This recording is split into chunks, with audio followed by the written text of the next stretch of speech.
So how do we know we are not part of a dream? Aware, but dreaming.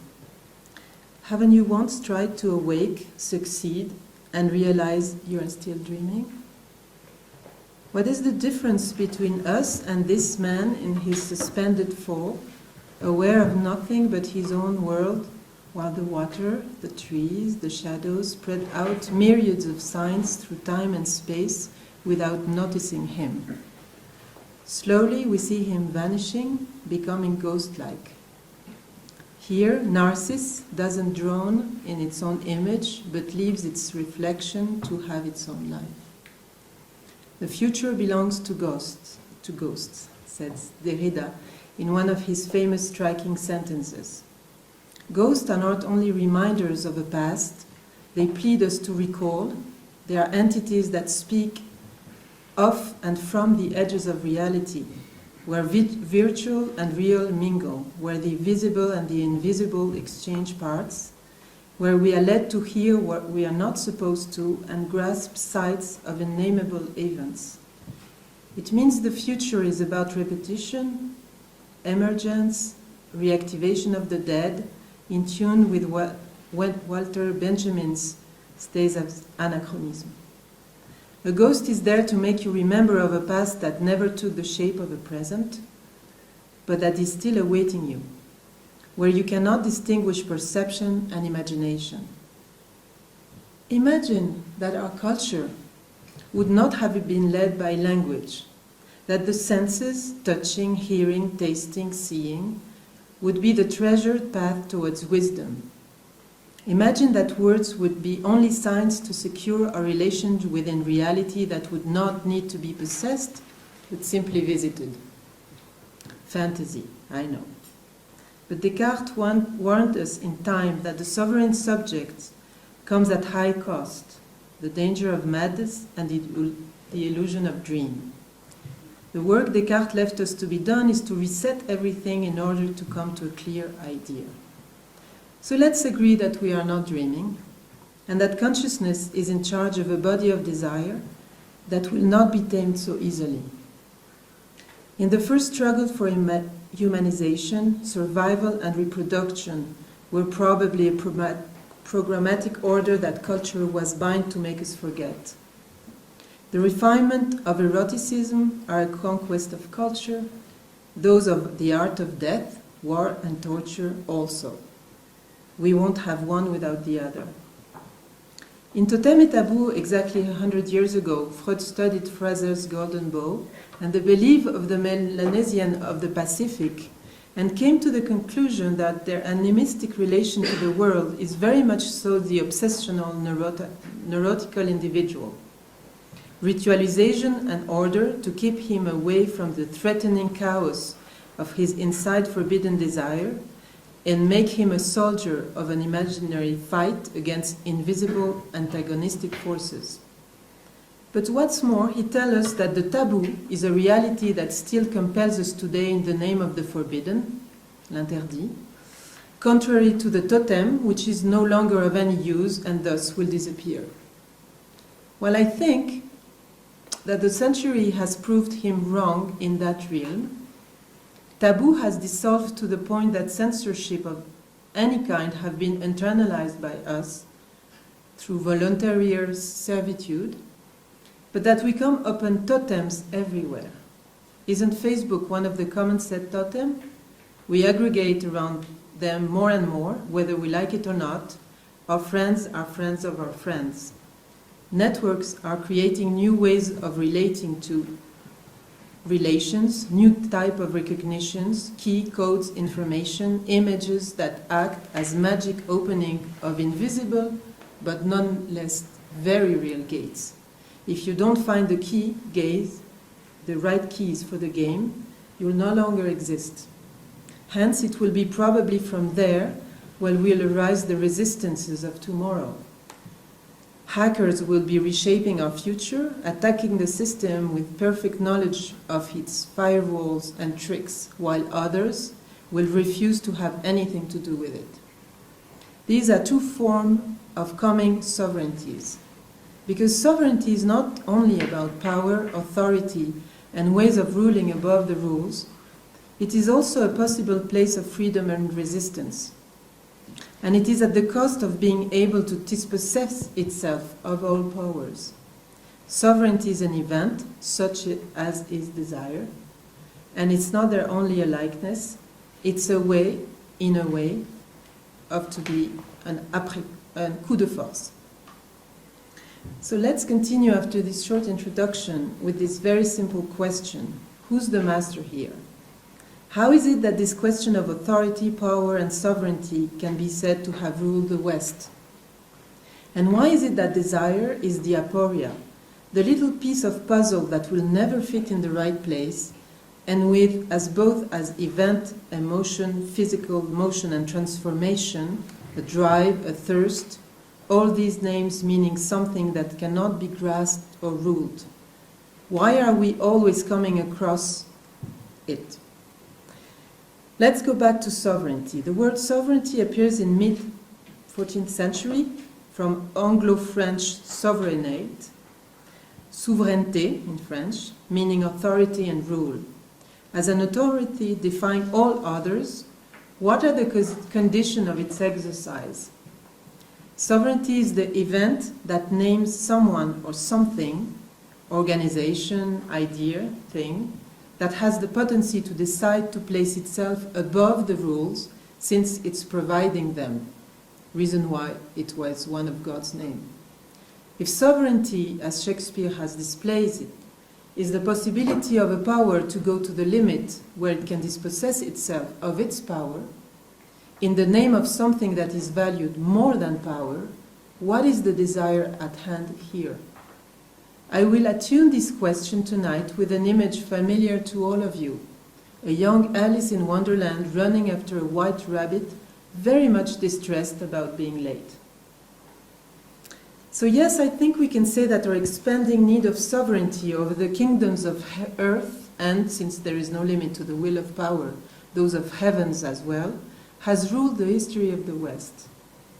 Since we are all concerned with such a heavy heritage, and considering with Avital Ronell that we may all be losers' sons of lost fathers, we surely are to challenge ourselves to finding under what rule, transcendent or immanent, we are, with our consent or not, being disposed of. Desire is the white invisible thread that undermines this question. Desire being this quite ungraspable drive then confront us with the fact that we are a body, in a Spinozist way, rather than have a body, and that is not given that we'll be masters of ourselves in the first place. Desire is an act, not a concept, not an idea, or even a relation. It acts upon the body which it animates. It changes the moods, the fluids, the flesh, the heart poundings, the thoughts, the posture, and it is a dress. Otherness haunting the subject, putting it in a state of both awareness, insomnia, and suspended weight. But it's not so simple to describe desire as belonging to the self. First, because it recalls to us that no matter how delicate our relation to eros is, we are animal and belong to the history of our species. But also because we harbor haunted memories, coming from otherness, full of ungrasped recollections, unwritten message, what we call I, but I, as says Nietzsche, might be only a grammatical invention. So if I choose to put aside the blunt question of who is the master, for a, let's say, more noble assertion questioning the link between desire and sovereignty, it is because sovereignty is precisely what power, not even absolute power, cannot accomplish. It needs something else, another dimension. Because sovereignty is at risk of its own destitution. It needs a change of scale. Sovereignty can be exercised upon a being, a state, a muscle, a vision, an action, a thought, a will. It speaks about a certain vision of human being where the possibility of aiming at a vision, an ethic, make it possible for the power to dismiss its own authority but not its freedom. Giorgio Agamben's formulation of bios and zoe in homo sacer and state of exception lays the ground for questioning what is proper to man, at the notion of sovereign power as the reason of the stronger, and thus the logic by which it persists. In The Beast and the Sovereign, Derrida questions the established line of demarcation between the human and the animal that reserves ethics for the human, as the human is distinguished from the animal absolutely. But let's leave this ground for an instant to cross again the path of Alice's so-called dream. Did you notice that then that when in tales human thinkers writers have problem telling the truth, as it is, they always call on a magic spell, Tristan and Iseult, for example, or a dream to break the news without themselves having to deal with it. The filter shared by Tristan and Iseult hides the sexual bond between them, such as the dream covers Alice's high-wire reality. Truth cannot be released directly, so it seems, even if, as Nietzsche's children, we know there is no such thing as truth, we are still addicted to it. So arriving under the nose of little Alice, our common name as children, is a muttering rabbit overtaken by the anxiousness of a rendezvous that he will miss should he not be running like mad to make it in time. But here comes the sight of desire, a shadowy, muttering, hurried rabbit. A running animal who compels us to run after, making ourselves immediately the follower of a follower, hastily heading to reach a rendezvous we know nothing about, except that it will make Alice, that is us, experience a crazy journey through time and space, friendship, emotions, absurd death sentences, foolish repetitions, growing too much, being too small, meeting crazy people who think they are perfectly normal. That is life. First comes times. It's always too late for desire. You cannot coincide. No matter how fast you are, you won't catch it. It is always on the verge of disappearance. Desire begins with a void in space-time, a distortion, a blank seizure. No void, no desire. A complete being cannot desire. A perfect God cannot desire.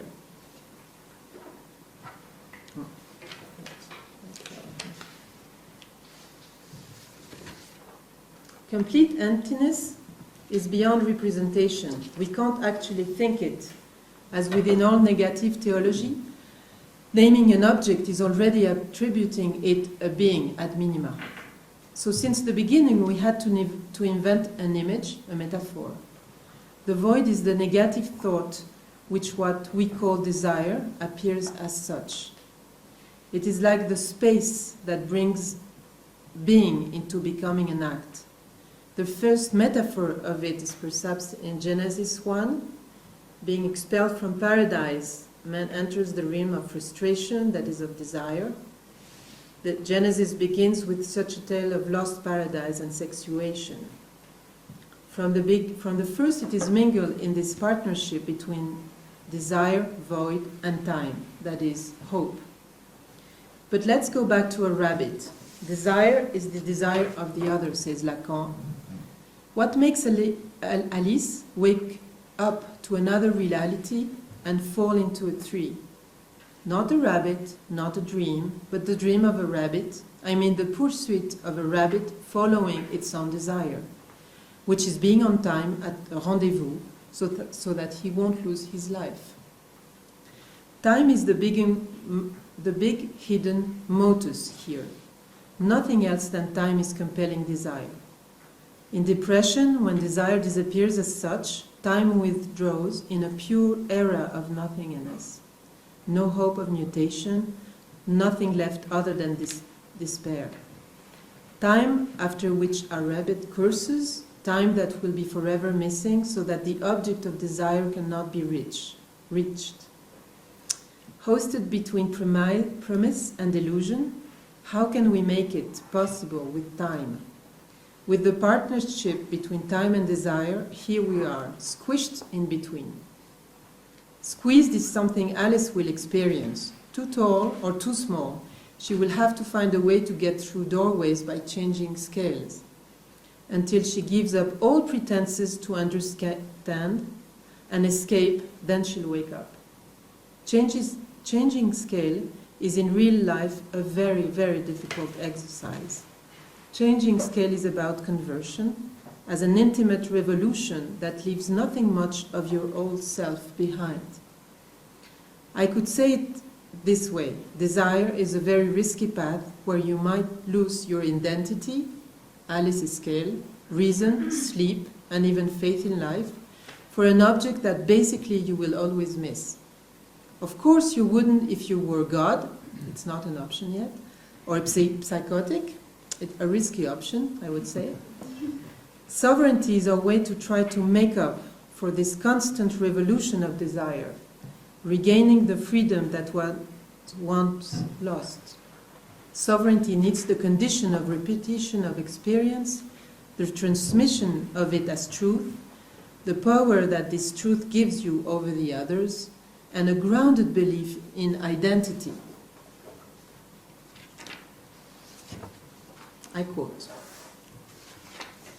"Who are you?" said the caterpillar. This was not an encouraging opening for a conversation. Alice replied rather shyly, I hardly know, sir, just at present. At least I know who I was when I got up this morning, but I think I must have changed several times since then." "What do you mean by that?" said the caterpillar sternly. "Explain yourself." "I can't explain myself, I'm afraid, sir, because I'm not myself, you see." "I don't see," said the caterpillar. "I'm afraid I can't put it more clearly," Alice replied very politely, "for I can't understand it myself to begin with, and being so different in sizes in a day is very confusing." "It isn't," said the caterpillar. "Well, perhaps you haven't found it so yet," said Alice, "but when you have to turn into a chrysalis, you will someday, you know, and then from that into a butterfly, I should think you'll feel a little queer, won't you?" "Not a bit," said the caterpillar. "Well, perhaps your feelings may be different," said Alice. "All I know is it would feel very queer to me." "You," said the caterpillar contemptuously. "Who are you?" Which brought them back again to the beginning of the conversation. So the position of sovereignty of discourse is non-compatible with the disappearing trail of desire, compelling you to follow blindly a white rabbit, not even knowing where he is heading, except time is short and he probably won't make it. The ironical smile of the Cheshire cat, whom we guess has understood pretty much everything about desire, will not be tolerated, and you will persist in staring at the damn animal, waiting for the answer. So I'll try to go back to the Greeks, since they have given us the alphabet of philosophy. It's difficult to overpass such heights to continue the track without them. But it's like beginning with the Everest. Not only you will eventually not make it, but you might surely get hurt on the way. But how can one not mention Plato as our first entertainer, since the dialogue of the Symposium and the discourse of Diotima on the birth of Eros have in some ways been constructing our image of desire for 2,500 years, which in itself is a reason enough. The Greeks dealt with desire as hubris, either individually, either in a confrontation with gods, playing and fooling with humanity. And one had to have métis la ruse to break the unsaid laws of God and, as Ulysses, reach one's way back through all the dangers and temptations. But they needed desire to change the scale from the thirst of bodies to the thirst of idealities. Thirst that would be a journey for the soul backwards to her real essence. The challenge of this quest, meanings such as wishing or in hope of gaining or something will come. Sorry. I have all my pages gone. Metanoia was for the Greek like the transformation imposed on Alice by her dream. Not so much a change in the soul, but the way by which the soul makes a U-turn on herself, or more precisely gets away from the shadow of appearances to which she was attached, and from there turning on to real light. Because the soul is attracted to real truth, this path towards knowledge offers the soul what is invisible in the visible and make it transparent to itself. Here, knowing and recognition are the same. The sovereignty offered by knowledge is the only way to get back to one's own true nature. But metanoia will be translated in Latin by penance, and with Latinity begins a new story between subjectivity and truth. The relation between the self and itself is no longer a return or recognition, but the necessity for the soul to confess what it is. Since Christianity, the testifier is supposed to say the truth, and desire, as we can see it with Augustine, is become something for which we should confess. I shall go back once again to Latin etymology, since, as you know, language is our common memory. As you may know, the word desire has a bewildering origin. In French, we call it sidération, from which the translator tells us stunning, staggering, dumbstruck. It is in French much closer to the word desire, sidérant.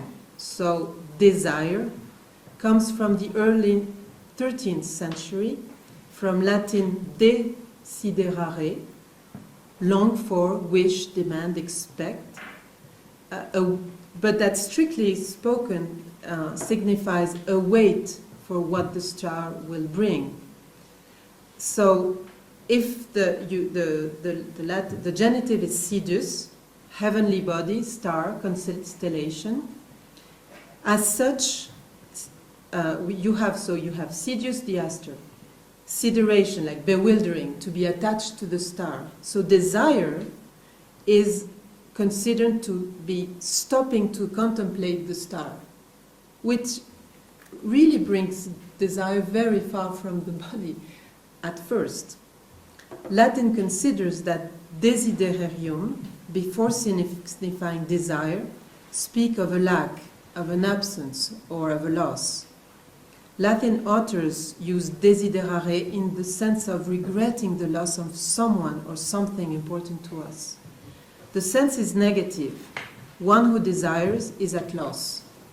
The positive meaning, such as wishing or in hope of gaining someone or something, will come later in history. As the French word stunning, sidératio, we find it in early 16th century as a bad influence from the planet. So desire is what breaks up the spell. It is related to imagination as the faculty of representation in absence of the object. Plato adds to this thesis, going back to the Greek side, a dimension both anthropologic and metaphysic quite important. If desire belongs to the essence of humankind, it is the sign of its incompletedness, hence of human finitude.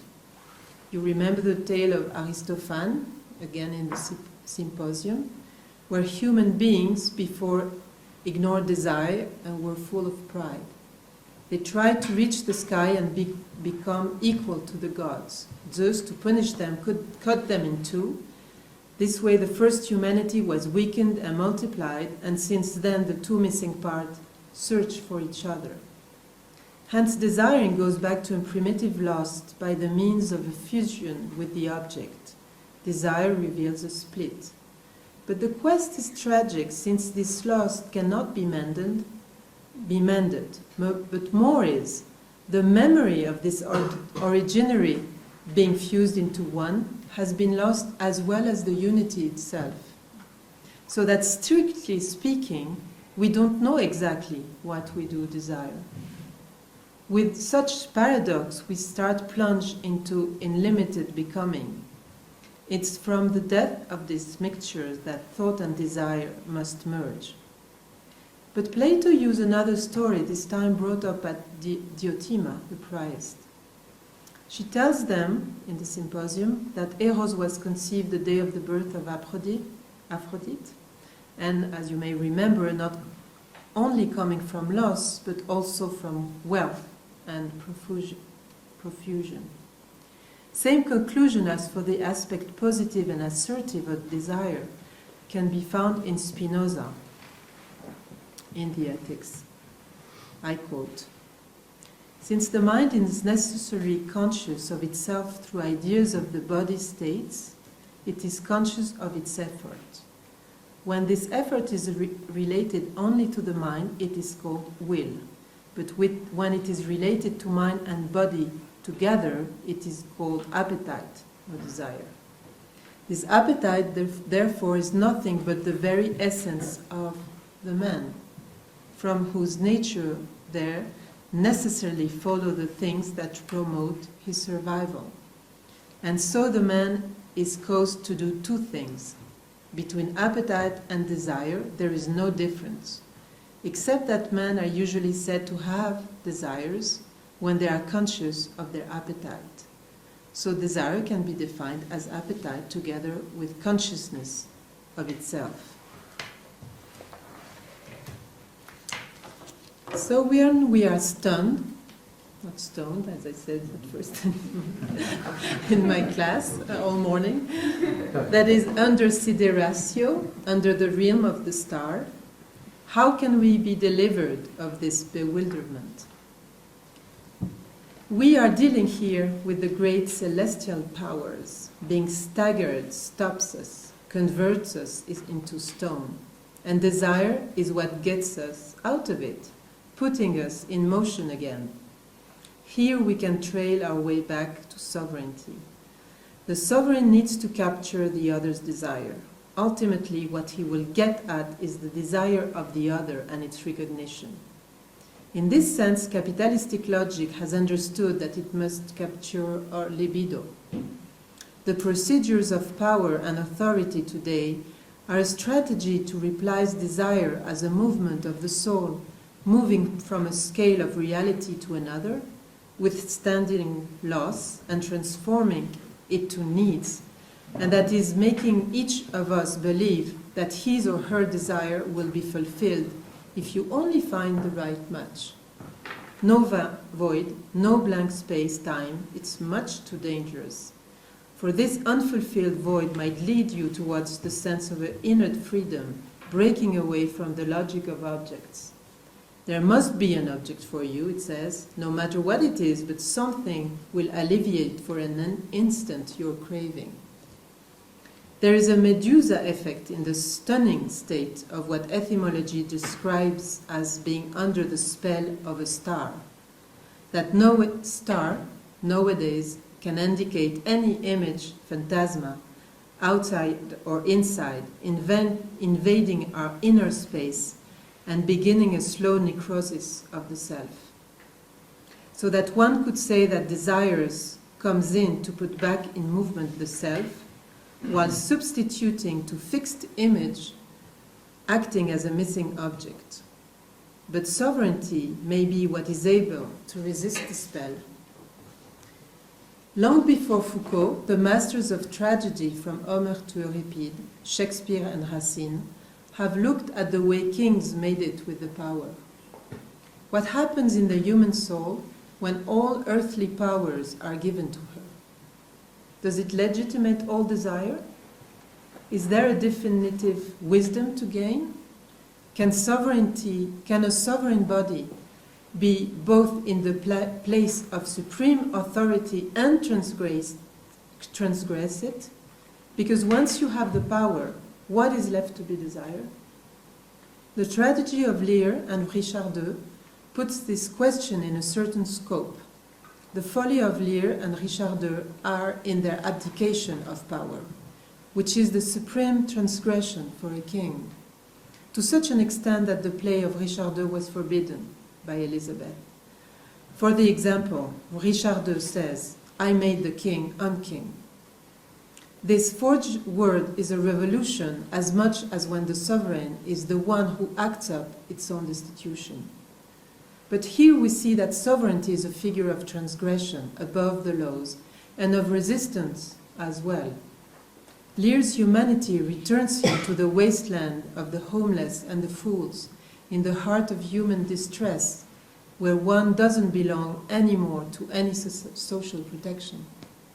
Such is Antigone's claim when she opposes Creon's ruling of the city, a much more fundamental law of love and loyalty to her dead brother.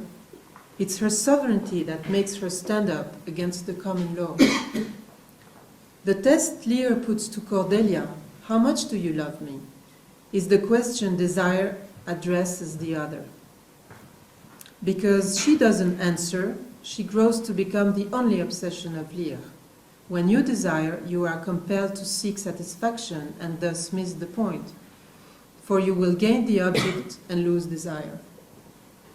A sovereign can decide what is to be desired or not, because sovereignty doesn't tolerate any kind of contestation over its authority. Controlling the other's desire is the temptation, such as the capitalistic economy does today, try to take over our dreams, fantasy, and libido, and create new objects for their fulfillment, but thus precisely destroying desire as desire. Lear is committed to attempt what is the highest prize in his life, Cordelia. Every inch a king, says Lear, sovereignty turns into madness the body of desire. Today, the realm of political question of sovereignty in democracy is very wide. For instance, what sovereignty is at stake when invading a country, Iraq for instance, maybe Syria tomorrow, in order to impose democratic rule? Has any regime of terror ever done differently? Isn't the best intention for the other always the beginning of hell? But when, then, at what limit can you put up with the unbearable? And is there a limit? Same problem with torture. What is the kind of truth you obtain by torturing? Is it still the truth you are aiming at? Or is it already necessarily perverted? Here reappears the paradoxical figure of Robespierre, when terror begins with the necessity of pureness. When someone decides to overrule the rules for the good sake of others, same question that Dostoevsky entitles the Grand Inquisitor with. The sovereignty decides for himself a state of exceptions that bear all the symptoms of unleashed desire. The other figure is Robinson Crusoe. Being alone, Robinson is left only with himself and his prince as shadows of his shattered self. The survival of Robinson is an act of power against the most insane proposition a human life can put up with. That is, what is the use of living just for oneself? Where will be the drive, the desire, except for the mere point of survival? There is a threshold here as intriguing, then, as what is put up with the question rising after trauma. In this sense, we can say that there are three figures of destruction of the sovereignty of the human self. Trauma, whether inflicted or received, torture, and solitude, extreme solitude. And I'm not saying those all are in the same scale. In those three cases, you touch the limits of what remains, not only whom you used to call the individual, and even how does he relate to what we define as humanity, and put up where you have or you can move the limits of what you figure as humanity. Putting to a test a human being, as Avital explores it in her wonderful book Test Drive, is the way in the West what we call humanity has imagined the quest of the self in search of its truth of humanity. When Husserls make a definitive step toward consciousness, seen as pure perception, and tries to go beyond subjectivity to touch the real, he acts as a scientist first. The sovereignty of the real, and not of the self, should be deducted and subtracted by filters so delicate that nothing left of personal attribute or belongings should remain. We no longer believe that any light would be able to make us break free, let alone from our mistrusted senses. But still, we are the observer and we are the observed. The technology is not longer an instrument we can comment upon, looking how it's coming closer and closer to build winning games. Technology has begins its hybridation with our bodies of desire. Hybridization is creating new bodies as well as new links and delinking old ways of relating one to the other. Old memories has given place to alive ones. The disposition to ability will be the new survival item, I think. So that new diseases of the soul appear too. If depression has taken over hysteria or obsession, it's not only because we are in an increasing, threatening world, disguising its violence into peace. It speaks silently of the inability of human beings to adapt quickly enough. Multiple prompts and choices are the future, and you won't have much time to respond. Desire here is a problem, because it cannot be forced. Its own sovereignty is a bewildered subject who has moved away from the spell of a guiding star, whether metaphor here the star is for, and that is obstructing the economic logic of interchanging objects to fulfill our needs. I will conclude with a hint at Leibniz. There is another voice than the Cartesian one bearing responsibility for a certain image of the sovereign subject. A voice who got mocked through Voltaire's candid eye, but who invented solutions both in mathematical and philosophy that probably bear a much greater heritage in our virtual biotechnical time. It's Leibniz. It's the Deleuzian eyes that interested me here, the way he follows Leibniz all the way through the image of the fold as a global metaphor. But mostly what it comes to is the complete revolution of the position of sovereignty of the subject.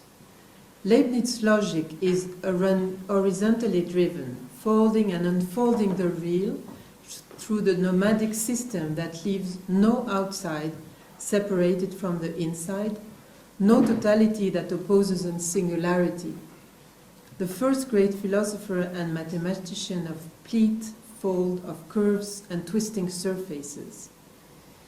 He rethinks phenomenon of the point de vue before Nietzsche, of perspective, of conic sections, of city planning, harmonies that orchestrate vastly different rhythms and tempos, philosophy that resolves Cartesian distinction of mind and body through physical means without recourse to a deciding God. Leibniz implies an extraordinary delicate filigree of concept winding through organic and inorganic world. Multiplicity and variety of inflection produce events or vibration with infinity of harmonics. He is for continuity and movement.